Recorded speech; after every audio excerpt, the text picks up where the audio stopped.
Hi friends, welcome to వివిక్త cooking. ఇవాళ మన రెసిపీ వచ్చేసి ఎగ్ 65. ఎలా ప్రిపేర్ చేసుకోవాలో చూసేసేయండి. ముందుగా ఉడికించుకున్న 4 గుడ్లను తీసుకొని లోపల ఉండే ఎల్లో పార్ట్ని తీసేసి వైట్ పార్ట్ని వీలైనంత సన్నగా కట్ చేసుకోవాలి. ఈ విధంగా కట్ చేసుకొని ఒక బౌల్లోకి తీసుకోవాలి. ఇప్పుడు సన్నగా కట్ చేసుకున్న ఒక పెద్ద ఆనియన్ని యాడ్ చేసుకొని సన్నగా కట్ చేసుకున్న ఒక 2 పచ్చిమిర్చి, రుచికి సరిపడా కారం, సాల్ట్, వేయించి పొడి చేసుకున్న జీలకర్ర పొడి, ధనియా పొడి యాడ్ చేసుకొని 2 టేబుల్ స్పూన్ల మైదాని యాడ్ చేసుకొని మొత్తం కలిసే విధంగా కలుపుకోవాలి. ఈ విధంగా కలుపుకున్న తర్వాత 3 లేదా 4 టీ స్పూన్ల శనగపిండిని యాడ్ చేసుకొని కొంచెం వాటర్ని యాడ్ చేసుకుంటూ మొత్తం కలిసే విధంగా కలుపుకోవాలి. చూసారు కదా, ఈ విధంగా కలుపుకొని బాగా వేడిగా ఉన్న ఆయిల్లోకి పకోడీల్లాగా వేసుకోవాలి. స్టవ్ని లో టు మీడియం ఫ్లేమ్లోకి అడ్జస్ట్ చేసుకుంటూ గోల్డెన్ బ్రౌన్ కలర్లోకి వచ్చేంత వరకు డీప్ ఫ్రై చేసుకోవాలి.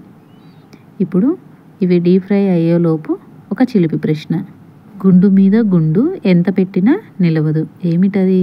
తెలిస్తే కనుక కామెంట్ చేయండి. అలానే ఈ రెసిపీని మీరు కూడా మీ ఇంట్లో ట్రై చేసి ఎలా కుదిరిందో కామెంట్ సెక్షన్లో కామెంట్ చేయండి. మధ్యలో తిప్పుకుంటూ డీప్ ఫ్రై చేసుకోవాలి. ఈ విధంగా డీప్ ఫ్రై చేసుకొని వేరొక ప్లేట్లోకి ట్రాన్స్ఫర్ చేసుకొని పక్కన ఉంచుకోవాలి. ఇప్పుడు అదే కడాయిలోకి ఒక చిన్న టీ స్పూన్ అంతా ఆయిల్ని యాడ్ చేసుకొని పొడవుగా కట్ చేసుకున్న ఒక ఆనియన్, సన్నగా కట్ చేసుకున్న 3 లేదా 4 వెల్లుల్లి, మధ్యలోకి చీలికగా చేసుకున్న ఒక 2 పచ్చిమిర్చిని యాడ్ చేసుకొని కాస్త దూరగా ఫ్రై చేసుకోవాలి.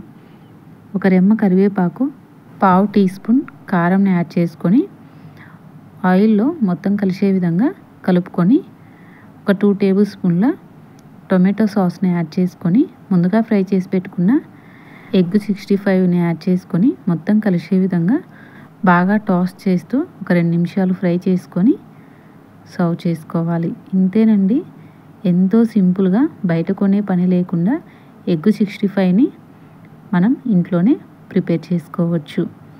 లెమన్ పిండుకొని నోట్లో పెట్టుకుంటే అబ్బా అనాల్సిందే. మరి మీరు కూడా ట్రై చేసి మీ ఫ్రెండ్స్కి షేర్ చేయండి. మరిన్ని వీడియోస్ కోసం మన ఛానల్ని సబ్స్క్రైబ్ చేసుకోండి. Thank you for watching.